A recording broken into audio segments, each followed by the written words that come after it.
I apologize for my daughter's absence. She's a medical student and was quite busy with her studies on the day of the pre-wedding meeting between our families.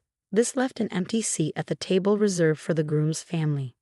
Noticing my concerned gaze, my in-laws apologized together, visibly embarrassed. Though I had urged her to attend, she didn't make it. My husband Daniel rumbled about his sister and respectfully lowered his head to my family. We reassured them it was all right, and they seemed visibly relieved. My mother-in-law expressed a desire for us to get along with their daughter, and I agreed wholeheartedly.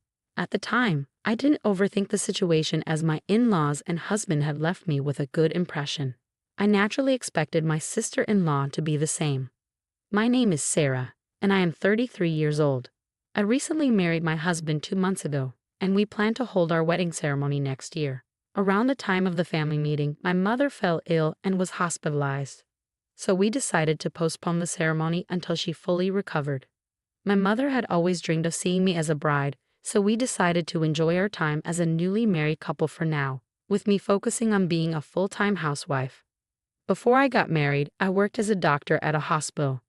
However, the demands of the job took a toll on my mental and physical health, affecting my work and daily life. Though I wanted to leave immediately, I couldn't due to my commitment to my patients. With the support of those around me, I eventually resigned from the hospital. Perhaps a large hospital wasn't the right fit for me. While I was wrestling with feelings of inadequacy and self-blame, I met my husband.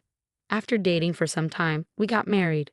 My husband, who grew up in a modest family, was surprised to learn about my previous career as a doctor, but he saw me for who I was rather than focusing on my past profession. He promised to make me smile every day and worked hard to keep his word. I devote myself to cooking and housework to make my husband's life as easy as possible. His presence has been essential to my happiness and recovery. My health has steadily improved, so I'm thinking about returning to work and using my medical license again. Despite our happy life, there remains one concern: my sister-in-law. My sister-in-law, whom I haven't met yet, is a busy medical student according to my in-laws. We were supposed to meet her at the family gathering, but she couldn't attend due to her studies. She excelled in her exams on her first try, indicating her remarkable talent. My husband and I got married a few months after the family meeting, so we missed the chance to meet her. I hope we will have the opportunity to get to know her someday. One day, while my husband and I were out shopping in town, enjoying ourselves browsing furniture and matching tableware, we decided to take a break. Just then, we heard a woman's voice exclaim, "Hey, isn't that Daniel?" My husband turned around, and I followed his gaze to see a striking young woman in a low-cut dress, high heels, and a strong perfume. "Lisa, what are you doing here?" my husband asked. The woman, whom he called Lisa, stared at me, making me feel slightly uneasy. My husband introduced her to me. "Sarah, this is your first time meeting her, right?"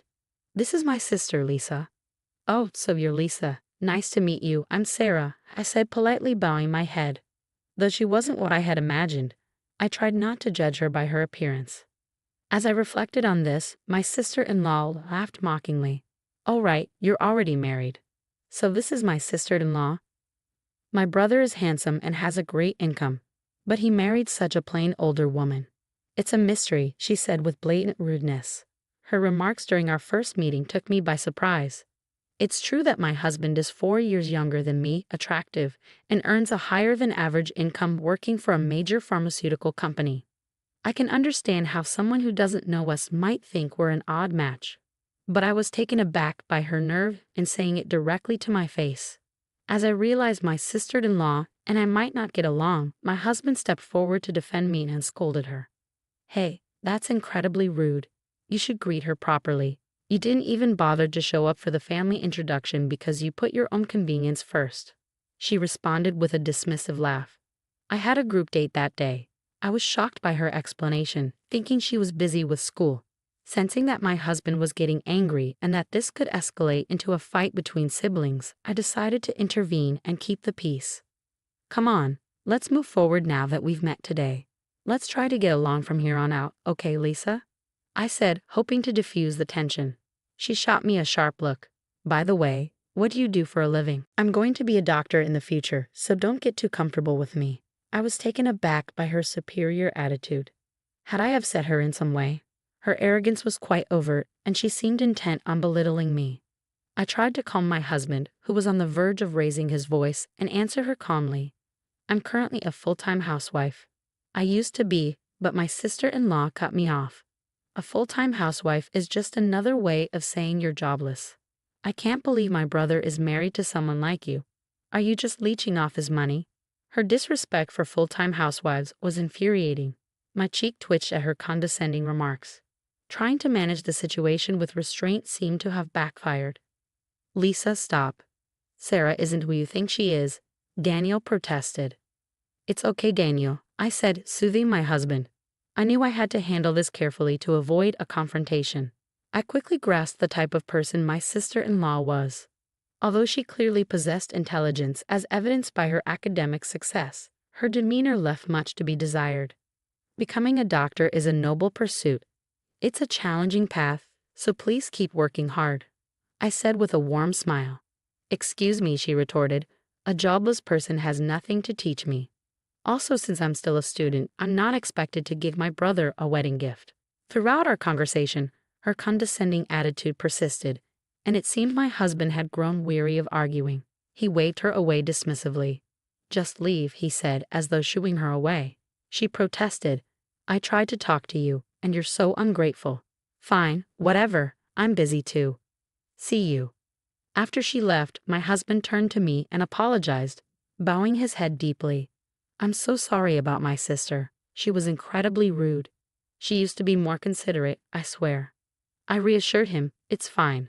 My opinion of my sister-in-law had plummeted, but I knew avoiding conflict between siblings was better than creating a rift. We'll just keep our distance from now on. Thank you for standing up for me. Let's have some tea and change the mood, I suggested, eager to leave the unpleasant encounter behind. How about some delicious coffee? When I smiled, my husband nodded with relief. A few days later, I visited a nearby large hospital, carrying flowers and a change of clothes in a tote bag. I knocked gently on the door of a private room. Mom, it's Sarah. How are you feeling? I asked as I opened the door. My mother greeted me with a happy smile from her hospital bed. I made regular visits to see her, assisting with her daily care and helping her change clothes. Today, she appeared to be doing quite well. My brother, Kevin, had just taken off his stethoscope and spoke on behalf of our mother. He works as a doctor at the hospital and is keeping a close watch on our mother's condition. Seeing his familiar face, I naturally softened and smiled. Hey, Kevin, it's been a while, I said. Yeah, he replied with a smile as he continued to jot down our mother's progress. I set the tote bag down and took a seat in the round chair next to my mother's bed. Dad was here not too long ago, but he had to leave for a conference, Kevin mentioned. It's too bad we couldn't all catch up while he was here. My mother chuckled at the thought. By the way, this hospital is run by your father. It's a bit surreal to think that I used to work here as a doctor, just like my father and brother. This hospital feels like both my childhood home and former workplace. After some enjoyable parent-child conversation, my mother began to doze off, murmuring, I think the medicine I just took is starting to work. I'm getting sleepy. I tucked her in with a blanket, and Kevin and I shared a knowing laugh, thinking she might have felt relieved. Leaving my mother's room, my brother and I found seats on a sofa in the lobby. Are you and Daniel getting along well? He asked me. I nodded, smiling. Yes, we're enjoying our time together. He chuckled and affectionately patted my head. He's always been a worrier when it comes to you, even after you got married. We were all concerned when you left the hospital. Meeting Daniel was the best stroke of luck, I admitted. His presence played a significant role in my recovery. As we continued to chat, a nurse approached my brother, and he excused himself. I'll be right back. Just wait for me, he said before disappearing to attend to a patient. Watching him go, I acknowledged that he must be quite busy being next in line to our father, the hospital director. Just having had the time to chat with him felt like a small miracle. Melancholy washed over me as I sat in a hospital, feeling the absence of my usual role alongside my father and brother. Suddenly, a familiar loud voice pierced the quiet. What's jobless Sarah doing here? My sister-in-law's smirk greeted me as I sat on the sofa. The emphasis she placed on jobless stung, but I maintained my composure with a smile. Hi, Lisa. I'm here to visit my mother. Since this is a hospital, could you please lower your voice? I requested politely, hoping to avoid further confrontation. As annoyance began to bubble within me, I found myself faced with an unpleasant encounter, inwardly groaning at the situation. Ignoring my subtle warnings, she continued speaking loudly. "Wait, your mother is in the hospital. I'm here today for my internship," she exclaimed, seemingly surprised. I had suspected as much from her appearance. It wasn't uncommon for her, being a medical student at a nearby university. However, I hadn't anticipated seeing her, and her attire seemed out of place for the setting. Glancing at her flashy makeup and loosely tied hair, I couldn't help but be taken aback. While I understood the time constraints of her studies, I wondered if she grasped the importance of professionalism, something I had prioritized during my time working as a doctor. I wore makeup too, but I prioritized cleanliness and kept it subtle to avoid making patients uncomfortable. I wondered if anyone had spoken to her about it. Looking around, I noticed a few medical students and doctors from the hospital standing behind my sister-in-law, their faces pale with confusion. Many of the doctors at the hospital were my former colleagues, and the medical students seemed to have just learned that I was the daughter of the hospital director.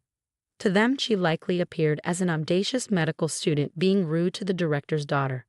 Concerned that my sister-in-law's loud voice would disturb the hospital's calm, I tried to suggest moving elsewhere. Lisa, could you please lower your voice? It's bothering people," I said. Lisa interrupted me with an exaggerated sigh, almost as if she was trying to provoke me. "A good-for-nothing daughter snagged a high-income guy like my brother? I bet your mother is relieved. You're probably making him pay for your mother's hospital bills, huh? Just like a trashy mother-daughter duo would," she sneered, making sure everyone around us knew just how she viewed me. Both the doctors and medical students frowned at her disrespect, as did the passing patients. Being publicly humiliated and having my mother insulted pushed me to the edge of my patience. "Hey, you need to stop this," one of the doctors intervened, unable to stand by any longer. But Lisa just laughed carelessly, ignoring him. "She deserves to be told off like this," she said. The doctor who intervened looked at her with a frown and said dismissively, "Your behavior will end your career." Lisa seemed oblivious to the weight of his words. Just then, my brother returned from finishing his errands. He saw the tension between me and my sister-in-law, as well as the uneasy atmosphere around us. He tilted his head, puzzled. "Oh, Kevin," I greeted him. My sister-in-law's attitude shifted dramatically when my brother appeared, and I was taken aback. I never imagined the phrase "playing the hypocrite" would fit so perfectly. She altered her tone of voice and approached my brother, and I couldn't help but notice that even her appearance seemed to have changed. Kevin is young, talented, and undeniably handsome, even from his sister's biased perspective. As the successor to our father, he is incredibly popular, and I instantly sensed that she was aiming her attention at him. "Sarah, did something happen?" she asked, glaring at me as she referred to my brother by his first name. I was dumbfounded as Kevin slowly distanced himself from her and responded, "Well, yeah." Perhaps finding his response less than satisfactory, she persisted, "But you know, she's married, right? You didn't know that, did you? You should be careful, Kevin, considering your popularity."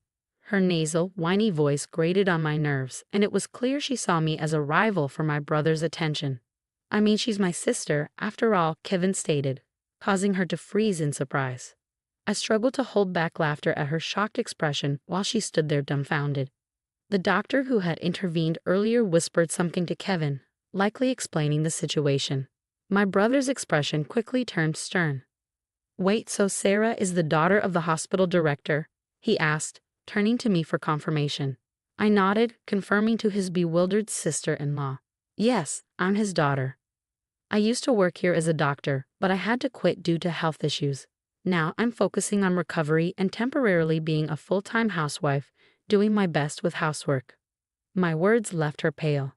I had heard from my husband that she was hoping to secure a job at this hospital. She must have realized that her insulting words about me and my mother, which had reached my brother's ears, had severely diminished her chances of being hired. Moreover, her dreams of a wealthy marriage seemed to have been dashed as well. I glanced at my brother and felt a pang of bitterness. "Unbelievable," he muttered under his breath. It seemed that my sister-in-law had never been on his radar. Though I've heard you're quite talented as a medical student, I began. Upon hearing my words, her shoulders trembled. Calling someone trash and mocking them before you've even become a doctor shows a clear problem. If you don't recognize what's wrong, you lack the qualifications to be a doctor. Reflect on your actions. The surrounding audience nodded in agreement. My sister-in-law, who once looked down on me, was being lectured, and even my respected brother seemed disappointed. It was a series of humiliations for her. But I didn't want her to continue down this path as a doctor.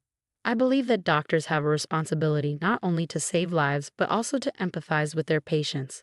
I don't understand at all, my sister-in-law said, unable to bear the atmosphere. She turned abruptly and ran off, ignoring the nurse who scolded her for running in the hospital.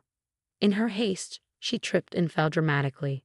Kevin and I exchanged glances and chuckled. 6 months later, my sister-in-law, known for her bad attitude, found herself completely isolated after ridiculing me at the hospital. Her pride led her to drink heavily, resulting in a severe injury and subsequent hospitalization. Ironically, she needed medical care and finally seemed to grasp her own arrogance. I'm so ashamed. I want to apologize to Sarah. Her parents said she now spends her days in regret and reflection. She took a break from medical school and planned to change her ways after her discharge. It would be a challenging road ahead. Meanwhile, I secured a new job as a medical doctor at a pharmaceutical company. My work involves researching and developing drugs and verifying the safety of new medications. Although my father and brother asked if I consider returning to the hospital, I prefer to begin a new chapter elsewhere. My mother's health improved enough for her to receive home care, and she's eagerly anticipating attending my wedding next year.